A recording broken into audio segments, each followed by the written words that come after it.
Voilà, lorsque nous avons en 2015 établi des critères, évidemment pour ce mandat, nous avons placé la citoyenneté parmi les 5 priorités.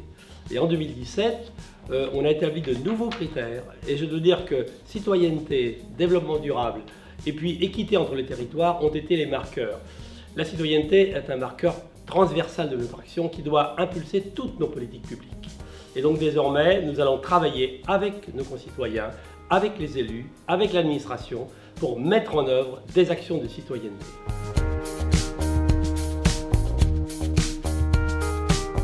Le premier objectif, c'est d'abord de mieux faire connaître l'institution départementale. On se rend compte que nos concitoyens, et parfois même les élus, ne connaissent pas le fonctionnement de l'institution, ne connaissent pas ses règles, ne connaissent pas ses compétences. Et donc la première chose, c'est d'abord de mieux faire comprendre notre action. Pour l'accepter, il faut la comprendre. Et donc évidemment, nous allons travailler avec eux. Le deuxième objectif, c'est d'avoir une co-construction de nos actions publiques. Il faut évidemment être au service de nos concitoyens. L'élu d'aujourd'hui n'est plus celui d'il y a 20 ans. Le concitoyen participe et veut participer à l'action publique, et c'est bien normal. Et donc les élus qui sont au service et qui représentent nos concitoyens doivent tenir compte de leurs besoins.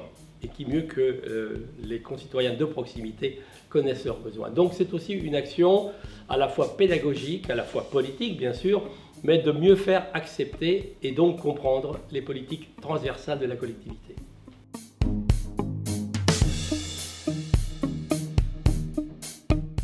Effectivement, nous avons écrit ce manifeste au niveau du comité stratégique, mais qui finalement a été élargi avec toute la richesse des élus, des citoyens que nous rencontrons. Et ce manifeste nous permet de poser nos valeurs, nous permet de poser nos objectifs, nous permet vraiment de pouvoir poser un cadre ensemble qui va nous faciliter finalement la tâche vers nos citoyens, vers cette participation citoyenne que l'on souhaite développer en interne bien sûr, mais aussi en externe avec l'ensemble de la population de notre département.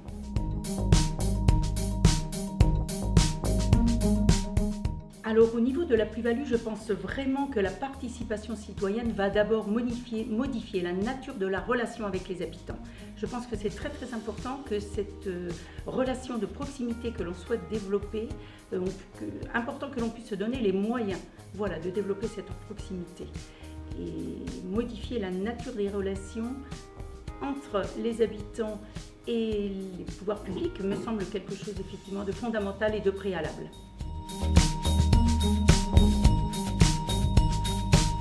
Écoutez, d'abord que le conseil départemental, parmi les autres collectivités, remplisse tout son rôle, toute sa place. Parce qu'on oublie quelquefois que le conseil départemental, il est d'abord la proximité et la solidarité. Donc l'objectif, c'est d'abord un objectif de solidarité, d'équité entre les territoires, d'équité entre les différentes populations, parce que nous n'avons pas un citoyen type, nous avons des citoyens. La mixité, la diversité, elle est la règle dans ce département.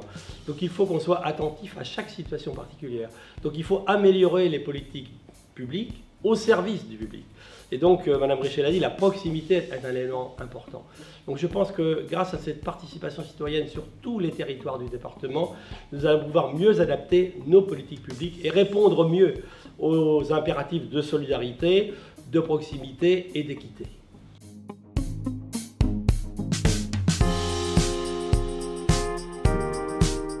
Nous avons une intelligence collective de tous les habitants. Donc il faut que cette intelligence collective soit au service des politiques publiques. Donc je pense que le rôle des élus, il est plus exigeant, mais il doit être plus de proximité et d'écoute et de co-construction, même si la décision finale revient à l'élu, bien évidemment, mais il doit la prendre qu'après avoir pris tous les avis des concitoyens.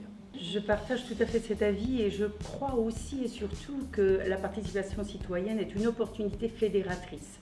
Et il nous faut, avec les élus, pouvoir fédérer, faire avec le citoyen, ne pas faire pour, ne pas faire à sa place, au risque même que faire pour être considéré comme, de la part du citoyen, faire plutôt contre ce qu'il attend.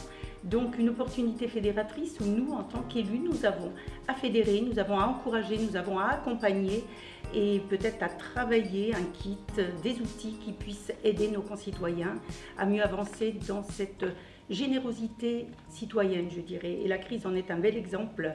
Et je pense que cette participation citoyenne, cette générosité citoyenne peut tout à fait se développer au sein de notre département.